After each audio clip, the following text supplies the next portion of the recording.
outro lance do Walter Santos que fica para nós rondonienses, e principalmente Porto Velhense, orgulho é quando você foi junto com o Bahia daqui.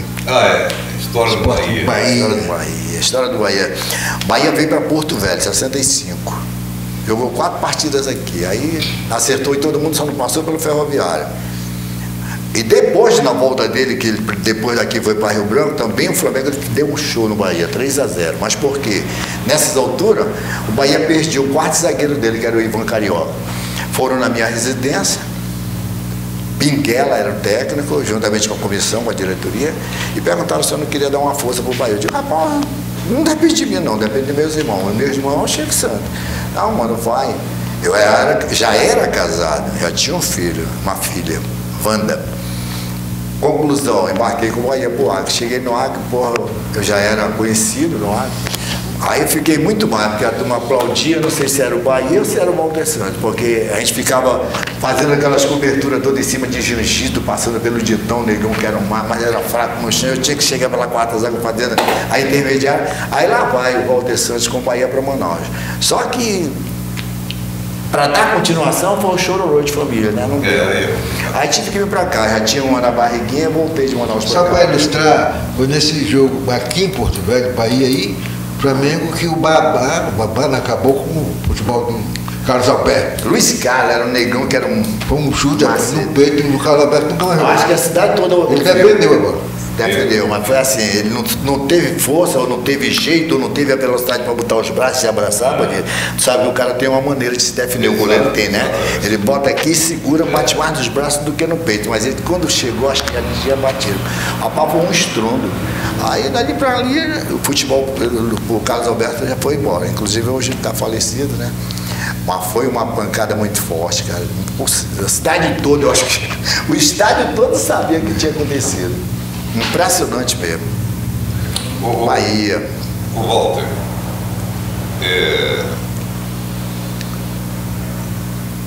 você é formado em educação física? Não fui formado em educação física, sabe, né? Assim, totalmente, mas a minha formação foi uma licenciatura curta. Uma licenciatura curta com a Universidade Federal do Rio Grande do Sul. Mas fiquei só nessa curta mesmo, não passei para plena.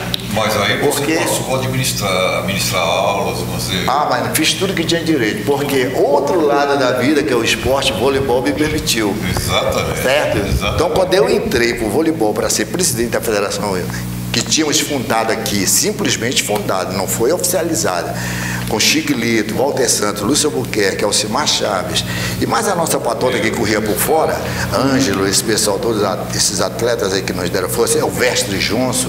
Aí o que acontece?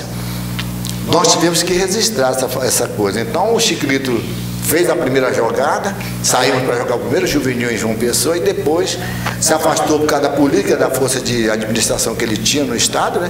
E entregou tudo para o Walter Santos. Aí eu comecei a correr com essa federação de voleibol debaixo dos braços, né? Isso era uma pasta, até que eu cheguei no Rio de Janeiro, consegui me constituir e tudo mais. Aí deu tudo certo. Por essas palestras que você está falando, ela está, ou se não tiver arquivada, contestada, tá? Porque depois que eu passei por vôlei, o Beni e Silvio, eu comecei a ter cursos de administração esportiva, é a coisa mais linda que tem. Inclusive eu levei colegas meus formados, como o caso do Danilo, o caso de outros, o Fernando que passou por aqui, para fazer esses cursos, inclusive internacional, porque o NUS nos permitia tudo isso. E aí você teve a oportunidade, evidentemente, de passar todo esse seu conhecimento, toda essa sua experiência para aquela geração toda ali, Não né? tenha dúvida.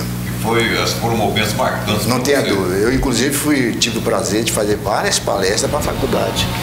A nossa Unir, quando nasceu, na parte de educação física, geralmente os atletas, geralmente os alunos nos procuravam. Walter, eu digo, rapaz, estou aí com você. Se depender de contar a história do futebol do passado, porque até nessa altura, a gente tinha que contar mesmo, né? Os caras estavam começando a estudar, estavam começando a formação da educação física para eles, que é bem dentro da vida esportiva, e a gente ia falar aquilo que tinha direito de falar e, graças a Deus, com uma certa prioridade. Você tem toda uma história no esporte, na época ainda do então Território Federal de Rondônia. Sim.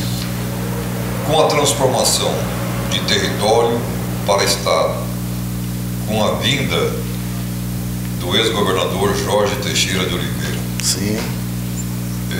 Esse momento de transformação beneficiou o esporte no estado de Rondônia? Vocês sentiram alguma injeção que viesse realmente a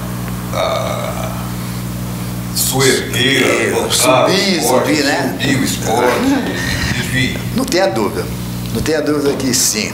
Por quê? Porque o Teixeira já era um desportivo. Ele gostava demais do basquetebol. Ele botava o Paulinho, hoje, um delegado de polícia nosso, que era um dos melhores, Rabel Bimô, e botava o Paulinho debaixo das asas dele, e aonde ele ia, levava o Paulinho para jogar o basquetebol. Só que ele teve um calo seco na vida dele. Naquelas alturas, Beninho, a gente estava com a formação de uma federação de voleibol das melhores, porque a gente tinha pego exatamente depois que eu assumi a federação, foram quase 10 anos de voleibol, e nós passamos por foi uma passagem linda do nosso voleibol, saindo do nada, procurando quase a divisão especial. E assim, cara, eu tinha que viajar. E eu viajava quase 3, 4 vezes no mês com esse voleibol. O infantil, o juvenil, a seleção, o adulto e mais uma seleção da cidade que era formada para jogar por aí afora. A quem eu tinha que recorrer, naquelas alturas, já era um cara metido no rádio, no jornal, né? Isso, aquilo, outro, que a gente deu aquela de tribuna, deu aquela de Estadão e tudo mais. E mais a participação do microfone, que foi ao outro lado da nossa vida. Ainda é, graças a Deus. Conclusão, pela coragem que a gente tinha de estar como se fosse a imprensa, eu tinha a coragem de subir aquelas escadas do palácio para ir me enfrentar aquela fera. Olha, porque ele é fera mesmo, né? Ali teve uma vez, interessante isso aí, vou falar sempre, até que eu vá embora, eu vou falar sempre. Eu subindo as escadarias, tive que acompanhar ali. Ele disse: porra, cara, como é que é, meu irmão? Eu te vejo mais do que minha mulher durante o dia. Mas por quê? Porque eu estava atrás das minhas passagens, menino, para poder voar. Estava com uma equipe boa. Não dava espaço para ele? Não dava, não. Uma vez ele teve que me autorizar empenho e tudo mais, colega. Você tinha que falar para ele: governador, me desculpe, mas eu sou um bom marcador. Não vou dar espaço. Quatro zagueiros dos melhores da cidade, né? Pois é, e uma das vezes ele teve que dizer sim, assinar os empenhos lá dentro, quase entrando no avião no aeroporto. Para você, Walter, para você, como desportista, aquela geração de 80, 82, o que representou o Joé? Muito, Bené. Joé, poxa, fora do normal. Se o Joé daquele tempo fosse o menos a metade do que é o Joé de hoje, a gente estava dentro de um esquema de cada vez mais sacudir a galera e fazer com que essas nossas crianças pudessem brincar à vontade, porque o Joé era paralisação no estádio, principalmente na capital, porque era mais aqui mesmo, né, o Joé, era mais na capital. Então, cara, tinha semana que não tinha aula, tinha semana que não tinha trabalho, não tinha nada, porque o Joé pegava aquela movimentação esportiva, mas que pegava mesmo, cara, o cara se dedicava. No primeiro Joé, nós tínhamos o quê? 13 municípios no estado? Por aí, né? Por aí. E todos, praticamente, faziam presentes. Não tenha dúvida. E todos aqui dentro. Todos aqui dentro. Não só um ano, mas 2, 3 anos foram passando a gente jogando esse Joé. Nunca deixamos de transmitir as principais partidas. Inclusive, vem histórias para ser contadas, Silvio deve saber dela. Eu estou no ginásio do Flamengo, Auxiliadora e Barão. E eu, colocação para o saque deles, a jogadora Vanginha, minha filha. Aí tá, bateu ponto em favor da Auxiliadora, né? Aí, conclusão. Eu transmiti, né? Claro, né? Eu não tinha amor, por isso que até vou brincar com você, que é um grande radialista, com o Silvio, que é um grande cronista. Eu fui chamado de polivalente por causa dessas coisas. Basquete para mim era uma brincadeira, voleibol para mim era uma brincadeira, futsal para mim era melhor, porque foi onde eu aprendi. No futsal eu transmitia praticamente o futebol, porque ele dava velocidade, né, e a gente tinha que acompanhar, não é isso? Mas no vôlei foi assim, uma partida que estava 13-1 o Barão de Solimões, e a Vanginha, que era minha frente, jogava no Auxiliadora. A parte dela foi pro saque 14-13, 15-13. Ah, meu irmão, foi uma alegria total. Isso já na partida final. Lá vem a Vanginha correndo. Não sei quem gravou isso, diz que foi verdade. Eu também acho que foi verdade. Aí subi as escadarias, porque tinha um palanque para gente transmitir lá do Flamengo, né? Aí, papai, me dê R$5 aqui para me tomar um refresco, qualquer coisa. Sabe como é o filho, né? Vem e pede mesmo. Aí eu fui pedir 10 reais, toma 10, gasta e traz do troco. Isso no microfone, cara. Isso nas paradas da transmissão, coisas da vida mesmo. Menino, você tá doido, o Walter entrou. E como é que o Walter se torna esse locutor de esporte, como é que chama? Narrador de futebol, de tudo quanto é esporte? Como é que começa isso? Silvio, antes dele responder essa pergunta, até para não fugir do esporte, você fala muito nas suas respostas, nas suas lembranças do ginásio do Flamengo. Sim. Né? Só para encerrar é uma história essa parte do esporte, o que significou para o desporto de Rondônia a construção do ginásio Cláudio Coutinho? Aí eu vou dar um suspiro, porque de repente, Beni, Silvio, a gente sentiu que era uma grandeza um ginásio Cláudio Coutinho. Foi uma briga, hein, Beni? É uma briga, hein, Silvio? Não sei se eu te contei isso. Deixeirão, né? Botou na mesa, chamou os caras principais da vida esportiva, que eram os garotões gaúchos que estavam por aqui manobrando tudo. O Manso era Conselho Regional de Esporte, de onde eu pertencia. Danilo era superintendente não sei de quê, papai, para escolher o nome. Zecão, para escolher o nome do ginásio. Cara, tu sabe que o teu irmão entrou na parada, sério, pra Bebel, e esse Teixeira não me conhecia, esse Coronel Teixeira não me conhecia, e queria me conhecer porque tanta aflição, porque o ginásio do Cláudio Coutinho tinha que ser de Walter Santos. Você vê o quanto pesou lá fora, lá atrás. Mas dado por quê? Pelos próprios professores, pelo Manso, pelo Danilo, não, tem uma pessoa aqui que merece. O cara carrega o esporte especializado, Coronel, nas costas há 10 anos. É aquilo que eu acabei de falar para vocês, um saco de vôlei, um saco de basquete, um saco de futebol de salão, e às vezes eu tinha que ficar escorado no poste lá, era eu o apitador também, e tudo isso no ginásio do Flamengo, que era aquele pequenininho. Então, cara, o que acontece? Acontece que nessas alturas foi uma briga, porque não sei quem é, não sei o quê, porque tu sabe como é o Teixeirão, né? Na hora de bater na mesa não tem boca pra ninguém, não vai ser do meu amigo Cláudio Coutinho, mas eu entrei na parada pra ser também ginásio de esporte Cláudio Coutinho. Aí o que eu venho te falar? Poxa, daquele pequeno pedaço que tinha o Flamengo, daquele pequeno pedaço que tinha o Rio Branco, onde também nós fazíamos as nossas competições, daquele pequeno pedaço que tem até hoje o Ferroviário, que a gente usava também para os jogos comunitários. Apareceu o Cláudio Coutinho, pô, é um Maracanã pra gente, né? Nossa, mãe, foi um Maracanã, foi a coisa mais linda do mundo. Mas olha, Bani, com todos os problemas da grandeza do Cláudio Coutinho, a gente também pode dizer que houve uns desacordos, não sabe? Houve uns desfechos de que a gente não correspondeu às expectativas do Cláudio Coutinho. Talvez por inconveniência de quê? De autoridades, de pessoas que iam para lá fazer aquela manobra, ser coordenador de ginásio, e não permitir que a comunidade, em parte, e a parte escolar principalmente, participasse. Mas nós participamos bastante mesmo, foi um espetáculo.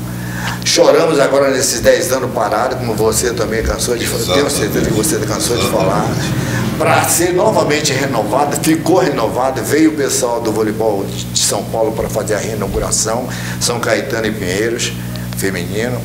Mas de repente, cara, quando a gente pensa que vai evoluir, deram uma semana para cada federação especializada e nada mais. Depois lá o ginásio caiu de novo em reforma. A nossa sorte é que agosto está bem próximo e existe uma proposta do governo, não sei se vocês sabem, de trazer uma participação do Campeonato Mundial de Voleibol entre seleções brasileiras e seleção da Holanda. Vamos torcer que tudo dê certo, que já é uma boa. Mas por enquanto o ginásio Cláudio Coutinho está dessa maneira. Tudo bem, eu acho uma iniciativa dessa, bonita, trazer seleções e tal. Diga lá, já sei o que é que você... Não, eu quero saber em nós, como é que ficamos. E nós, como é que ficamos? Não, vem a seleção da Holanda, vem não sei o quê, amanhã vai embora, tchau, muito obrigado, e aí? Exato, Benê. Então, elefante branco para o ginásio Cláudio Coutinho? Pelo amor de Deus. Ó, eu falei agora, sabe, Inaugurou. Aí deram uma semana para a Federação de Vôlei, deram uma semana para a Federação de Futebol de Salão, deram uma semana. Porra, e ali parou. Eu não sei se também, às vezes, eu boto nos meus companheiros, meus amigos de presidente de federações. Amigos não, mas que são os presidentes de federações, por eles serem tão fracos. Porque, cara, no fundo de tudo isso, eles talvez sejam culpados. Não fazem o planejamento, não fazem o seu plano de trabalho durante aquele ano para fazer seus campeonatos e não apresentam para a secretaria. Porque, na verdade, eu posso estar errado, me perdoem, mas qual é a essência, a razão de existir do ginásio no esporte Cláudio Coutinho? Não é fomentar o nosso esporte, não é desenvolver o nosso esporte. Não é desenvolver o nosso esporte. Não é para trazer, claro, uma vez ou outra, trazer uma atração nacional, internacional, tudo bem. É o meu ponto de vista. Agora, quem tem que se utilizar daquilo ali, somos nós, gente. Somos nós, Benito. Pelo amor de Deus. Somos nós, porque exatamente naquela reforma, naquele período, a gente brincava diariamente. Um programa que vai ao ar diariamente, que todos vocês sabem que eu estou lá. Show de bola pela Transamazônica FM, é uma rádio gigantesca, mas a gente está lá no muita importância. Está lá no mundo, graças a Deus, é um horário nobre, todo mundo às vezes tem que me escutar. Então, cara, eu sempre disse, governador, não faça isso não. O senhor jogou algum dia, o senhor está prejudicando uma comunidade que não pode estar prejudicada. Eu não falo nem a comunidade civil, falo a comunidade estudantil. Tu entende, Benil? Que é onde tem. O cara faz todo o movimento dele ali para ser na quadra, tá? Isso aqui, mas quer jogar num local onde ele tem a amplidão, né, cara, para poder se desenvolver e ser campeão dentro do ginásio. Longe aqui de querer defender a AOB, até porque não tem autorização para isso, mas o grande problema, eu acho que não está ali na figura do governador. O problema é a assessoria, velho. O problema é que são aquelas pessoas que ocupam determinadas secretarias que não têm a identificação com os nossos problemas. Pronto. Sabe? Meu amigo, porque se você está realmente determinado para que algo aconteça, você vai sentar com o governador, porque você é homem de confiança dele, e dizer ao governador o seguinte: é preciso isso. Eu não vou permitir que o senhor seja taxado como injusto ou como até incompetente nesse setor. A minha obrigação é trazer aqui para o senhor o que é preciso fazer com relação ao nosso esporte, com relação ao nosso ginásio Cláudio Coutinho, com relação às quadras de esportes nos colégios. Temos que fomentar, temos que movimentar essa criançada, movimentar essa meninada, para que isso cresça. Eu tenho certeza que o governador seria sensível a uma coisa dessa. Mas infelizmente, cara, olha, assim, tem coisa também que, olha... Benito, vamos salvar a pátria e exatamente a parte mais profunda que tu está impulsionando aí do governo. A gente tem que falar, hein, governador? Tem que falar. Exatamente. Governador, o senhor não jogou bola, governador, o senhor não brincou, o senhor não foi criança, o senhor não tem filho. Nem que a gente não queira, tem que levantar essa bandeira. Mas, poxa, tem uma, eu não vou esquecer, que é uma coisa linda, mina no Face dele, como é que ele chama? É Face ou outra coisa parecida? Ele diz assim: meus auxiliares, meus assessores, está faltando coragem para vocês. Eu não me lembro bem quando foi que eu li essa reportagem, mas estava no Face dele. Na hora que nós lemos lá, tinha uma frase como essa. E naquelas alturas a gente não tinha o ginásio Cláudio Coutinho em atividade. Como não estamos tendo agora? Logo depois de ser reinaugurado de novo uma reforma, não dá para entender. É isso.